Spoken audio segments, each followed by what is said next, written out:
ሰው እንኳን የደረሰው 11 ሰዓት ላይ ነው። ከዛ መሀል አንድ እህቴ ደግሞ ተርፋ ፍራሽ ነገር እንዲከልላ እሷ ተርፋ ነው። ለዛውም ይሄንንም ያየችው እሱማ ሁሉንም ጨርሸን ይሄው ብሎ ነበር። እሷ ተርፋ ነው። ይሄንንም የታወቀው አልታወቀም ነበር። እሷ ምን ሆነ አላወቀም። እሷ ያው ትዳሩ ላይ ስከድ ያማታልና ሀድ መጣ ስለምትል ሰው ያለ አልመሰለው። የሚያመከ 8 ወር ልጅ ይዛ ቤት ነበረች። አንደኛው ልጇ ትሞትባት፣ አንዱን ልጇን አተረፈች። ያው እሷን እያየችው ለህግ ምንም ብናመለክትም ያው ያገሩ ጉዳይ ምንም ህግ የለም፣ ምንም ነገር የለ። ያው ዝም አሉ። ተረሳሳ። ያው አመት ሊሆናቸው ነው። መስከረም 17 ነው የመስቀለት ማለት ነው። ገባኝ። ግን ጥይት ሲጮህ ማለት ነው፣ ሲታኮስ ሲጮህ ጎረቤት አይሰማም? ማንም አልደረሰላቸው፣ ማንም አልመጣም። የመጣም ሰው የለ። እስከ እንኳን ጥይት ሲጮህ ተገለው እንኳን ጠዋት ሰው የደረሰላቸው ጠዋት ነው። ለዛውም እሷ ቁቁ ብላ እንደገና እነሷን ስታቀውን የደረቀ አረገኛ ላይ ልጁም ማመምብኛ ላይ ከዛ ያን ሁላ ሬሳ ቤት ይዛ አንደኛው ወንድሜ ቤት አለው እዛ ውጭ ነው የሚያድረው። እሱንም ተቤት አውጥተው ነው የገደሉት። እንግዲህ አንድ ሰው ብቻ የሆነ እሱ ሲያዝ ሁሉንም ነገር ያወጣል። እሱ መሆኑን ያየችው እሷ ነች ቤቴ ማለት ነው። እሷን መትረፏ ተመስገን። እሷን ግን ስላላያት ነው እንጂ ቢያያት ይተኩስባት ነበር አይደል እንዴ? ስላላያትማ ነው። እሱ እኮ ማንም ያው በመከላከያ እንዲህ ማይ መከላከያ ገብቶ ነው እየተባለ ነው እንጂ ሲጀመር እሷ ባታየው ማንም ያየም ሰው የለም። እሱ አሁንም ድረስ ይሄኔ እሷ እንዳየች አያውቅም ይሆናል። እንዲህ ማወቁ ምን ይቀራል? ሳያውቁማ የሉም፣ ሸሽተው ሄደዋል። እናትየዋንና በተውሶ መሳሪያ ነው በአጎቱ መሳሪያ የገደላቸው እሱ የለውም። አሁን እናትየዋንና አጎትየውን ይዘዋቸው በ3 ቀናቸው ልቅቅ እንኳን ሊያስሯቸው ማለት ነው። ለምን አታስቡም? ማለት እነሱም ተለቀቁ። ያው አቤት ሀገራቸውን ለቀው ወደ ማጀቴ በኩል ነው ሄዱት። አውርቀውም አልሄዱ። ምንም ነገር የለ። ያው እኛን ነው እንጂ ታያረገን። እስኪ እኔ የገረመኝ ጎረቤት ሰምተዋል መምጣታቸው ጥቂት ሲሰሙ አንድም ሰው የደረሰላቸው የለ። ሬሳቸው እንኳን ጧን የተነሳው እንኳን ማታውኑ ሊደርሱላቸው ጠዋን ነው ተነገ በኋላ 1 ሰዓት ሆኗል ብላለች እስከሚፈራጥ ማለት ነው። በጣም ያኔ ገና 4 ሰዓት የሞቱ ስበሽዋል። እና ደግሞ ዝናብ ጥሎ ነበረ፣ ኃይለኛ ዝናብ ዘንቦ ነበረ። እነሱ ተሞቱ በኋላ ልጅቱንም ወንዱ ላይ ማለት ነው ደረቅ ደሎብን ነው ውጭ ላይ ያገኙት።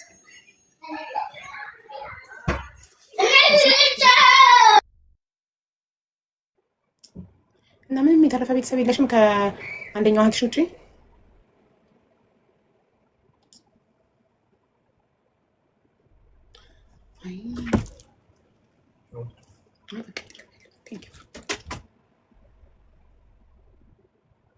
ለምን ገደላቸው ግን እንጃ። ቆይ እሷ ተነግረናለች። ልጅነቻው ልጅ ጮሆባት ነው።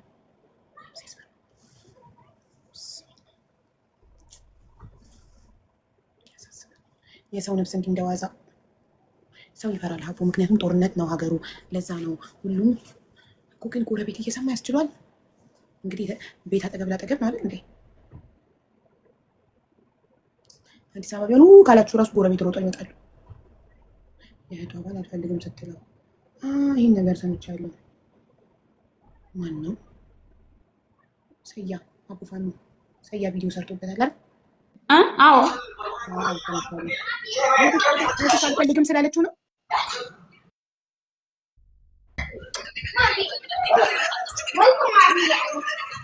እህትሽ አልፈልግም ስላለችው ነው የገደላቸው እንዳለ? አዎ አልፈልግም ስላለችው ነው። ኋላ ሌላ ምንም ጥል የላቸው። እንግዲህ ተተጋቡ 5 ወራቸው ነው። 5 ወራቸው ገና ገና መግባቱ ነው። 5 ወራቸው አልወለዱም። ገና አልወለዱም። በ5 ወራቸው እኮ ነው ተተጋቡ። ታዲያ አዲስ ሙሽራ ምን ሆኖ ነው? ይሄማ ጤነኛ አይደለም። የአይምሮ ታማሚ ቢሆን ነው እንጂ ይሄ ሁሉ ቤተሰብ ባንዴ ጨፍጭፎ ስንት ነው የገደለው? 6 ሰው። አዎ እናታችንን ገድሏታል። እና እህትሽን? አዎ የእህቴ ልጅ የእህትሽ ሌላኛው እህትሽ? አዎ የእሷን የአንዷን ልጅ ነው የገደለባት። የአንዷን ልጅ 3 ሌላ 3 ሰው 6 ነው ያልሽኝ? እህቴ ሁለቱን እኮ ነው። ሁለቱን እህቶቼ 2 እህቶችሽን፣ 1 እናትሽን 3፣ 1 የእህትሽ ልጅ 4፣ ወንድሜ 1 ወንድምሽ 5። አሁንም የእህቴ ልጅ ህፃን ነው። የእህትሽ ልጅ ነው የገደለው? አዎ ህፃን ልጅ ላይ እንዴት አስችሎት ይተኩሳል? ህፃን ነው። ህፃን ልጅ እኮ መላክ ነው። ህፃን ልጅ ላይ እንዴት ጥይት ይተኩሳል? አውሬ ነው በማየሙት። አሁን ወደ እናንተ የመጣሁት እንደው ፍትህ ፈልጌ ነው። እንደው ምናልባት ይኸው በነፃነት እየኖረ ነው እሱ። ይሄን ሁሉ ሰው አጥፍቶ በነፃነት እየኖረ ነው። እንግዲህ አንድ ሰው ወይ በህግ ቁጥጥር ስር ታልዋላ ይኸው በነፃነት ነው የሚኖረው። ምንም ችግር የለበትም፣ እየኖረ ነው። አሁን ባለበት እያዝልን ነበር በትላልቅ ሚዲያ በእናንተ እንግዲህ ተቀረቡ ማለት ነው። እና እርዳታችሁን ፈልጌ ነው። እርዱኝ። ልጁ ዱባይ ነው ያለው የሚሉት ምን ነው? እኔ ምን አለው አሁን ሪያና ያለው እጅ ደማ ነው። እኔ የት ነው ዱባይ መጣ? እንዴት አድርገው? እንዴት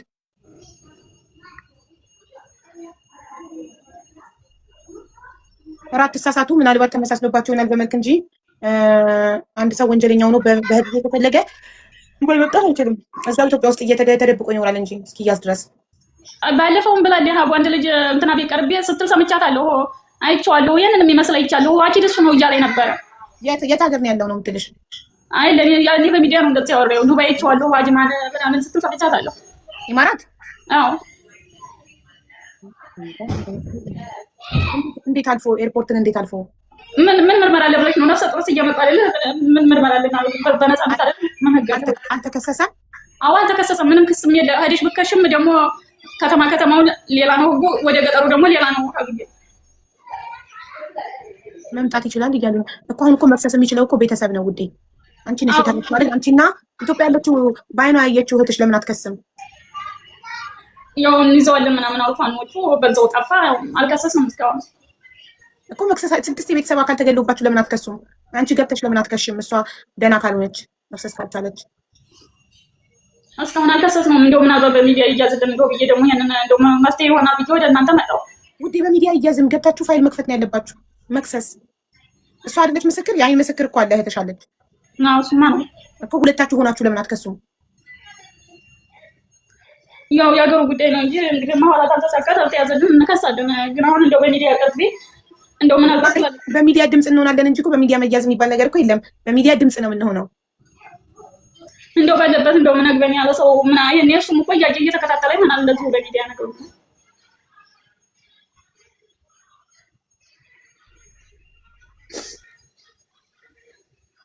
አሁን ታዲያ መክሰስ ነው የሚሻለው ነው የምትይ? አዎ ማሬ፣ ካልተከሰሰ እንዴት ነው የሚያዘው? የእኔ ውድ እንዲታሰር አይደለም የምትፈልጊው?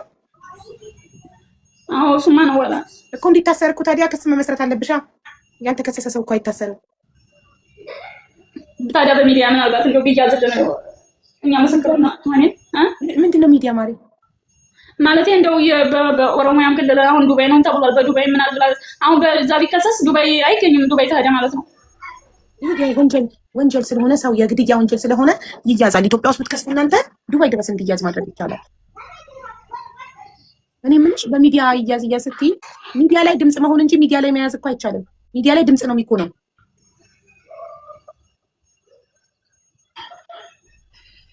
ከመጀመሪያው ታሳዳ ለምን ገደላቸው የምትሉ እህት ያልፈልግም ስላለችው አለች እኮ ነገረችው። ኋላ ሌላ ምን ጥፋት የለባቸው አልፈልግም በማለት ነው። ታልፈልግሽ ብሎ በግድ የገደላቸው። ሌላ ምንም ምክንያት የለውም። ይሄ ነው የሚባል ነገር የለም። እሺ ላስረዳሽ የእኔ ውድ፣ ሚዲያ ላይ ድምፅ ነው የሚኮነው፣ በሚዲያ አይያዝም። ሚዲያ ማለት ቲክቶክ፣ ፌስቡክ፣ ዩቱብ ምናምን ነው ሚዲያ። ገባሽ አይደል? ሚዲያ ላይ ለሰዎች ለተበደሉ ሰዎች ድምፅ እንሆናለን። ድምፅ ነው የምንሆነው እኛ እንጂ አንድ ሰው ለመያዝ ግዴታ ቤተሰብ ክስ መመስረት አለበት። ቤተሰብ ማለት ደግሞ አንቺ ነሽ የተረፍሽው። አንቺና ኢትዮጵያ ያለችው የአይን ምስክር እህትሽ ሁለታችሁ ናችሁ። ክስ መመስረት አለባችሁ።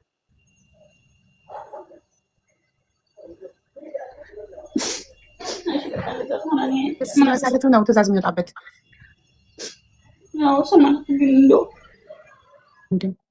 አዎ ወንድሜ አንድ ነው። ሰው ማሳል ያለም አጎቶ ለምናት በጣም ነፍሳቸውን ይማረው።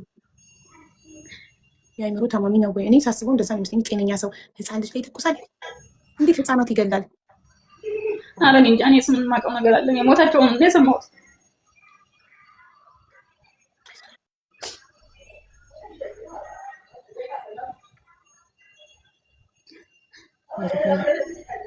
እኛ ድምፅ እንሆንሻለን። አንቺና እህትሽ ሄዳችሁ በህግ መክሰስ አለባችሁ። ለለቅሶ ሄደሽ ነበር? ኧረ አብዬ በባህር ነው የመጣሁት። ህገወጥ ነኝ። ቃል የለም። አሁን ነው እንግዲህ የምሄደው። መች ስንት ጊዜው ናቸው ከሞቱ? መስከረም 17 አሁን ዛሬ በ17 ነው የመስቀል ዕለት ነው የሞቱት። መስከረም 17 ማለት አመት ሊሆናቸው ነው። አመት ሊሆናቸው ነው። 11 ወር አልሆናቸው ነው። 10 ወራቸው 10 ወራቸው። አልገባሽም አንቺ ግን 10 ወር 10 ወራቸው። ያው ምንም ነገር የለም። መፍትሄ ምንም አላገኘንም። ነው እንግዲህ ባልኩታላችሁ እኛ እንደው በሚዲያ እንደው ምናልባት እንደው ባለበት ቦታ ይዙልን እንደው ነገር ያለ ሰው ይሄን የሚያዩን ሰው እኮ ይኖራል ብዬ እኮ ነው። ምን አለ ባለበት አቅራቢያ ለህግ አካል አሳልፈው ቢሰጡልን እንደው ብዬ ነው እንጂ እሱማ ነው ማሪ ዝም ብለው እኮ ለህግ አካል አሳልፈው መስጠት አይችልም ውዴ። ቤተሰብ ክስ ካልመሰረተ በፖሊስ እየተፈለገ ያለ ሰው ካልሆነ በህግ እየተፈለገ ያለ ሰው ከሆነ ለፖሊስ ይኸው እየተፈለገ ያለው ነፍሰ ገዳይ ወይም ሌባም ከሆነ እየተፈለገ ያለው ሌባ ይኸውና ብለው ይጠቁማሉ። ገባሽ? እንጂ ያልተከሰሰ ሌባ ያልተከሰሰ ነፍሰ ገዳይ ዝም ብሎ በአፍ ብቻ ሰዎች ነፍሰ ገዳይ ነው ብሎ ስላወሩ ፖሊስ ትእዛዝ አያወጣበት አይሆንም እኮ። ላዚም ክስ ያስፈልጋል ነው የምትይኝ? ላዚም ሀቢብቲ ላዚም ያልተከሰሰ ሰው ዝም ብሎ አይያዝም።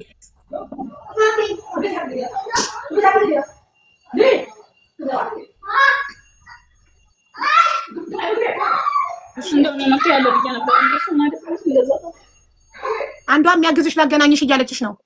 ታገናኝኝ ጥሩ ነው። እንደው ደግሰው ወይ ባገኝ ቢቀር። እሺ እንዴት እንደምታግዝሽ አይደል ነው። ቆይ ላስገባት። እሺ